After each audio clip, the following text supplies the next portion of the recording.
बाप समजायला ना थोडा वेळच लागतो. बापाला समजून घेणं अवघड आहे ना.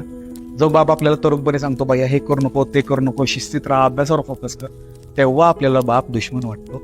मोठं झाल्यावर कळतं की बापच दोस्त आणि हितचिंतक आहे. करिअर करायला घर सोडतो, बाहेरच्या गावात जातो, करिअर करतो, पहिला पगार हातात येतो. पहिला पगार हातात आला की आपण सगळ्यांचा खर्च भागवतो. खर्च भागवतो कळतं मला काहीच राहिलं नाही. मग प्रश्न पडतो की माझ्या वडिलांनी एवढीशा पगारात सगळं मॅनेज कसं केलं, सगळे खर्च कसे भागवले. घर सोडलं, लांब गेलो, बाप. दिवाळी आली, उत्साहात सगळ्यांना कपडे घेतले, सगळ्यांना काही ना काही तर घेतलं. मला घ्यायची वेळ आली तेव्हा मी थोडा मागं सरकलो. मग प्रश्न पडला, मी पप्पासारखाच होतोय. पप्पाने तरी कधी कुठं काय स्वतःला घेतलं. घर सोडलं की बाप कळतो. लहानपणी वाटायचं की पप्पा शांत शांत का असतो, पप्पा हसत का नाही, दुकानातून आला, जॉबवरून आला की पप्पा शांत का बसतो. मोठं झाल्यावर त्या प्रश्नांची उत्तरं मिळतात. ज्या सफरिंगमधून, ज्या पेनमधून, ज्या सगळ्या गोष्टीतून तुम्ही आता जाताय, त्या गोष्टीतून 10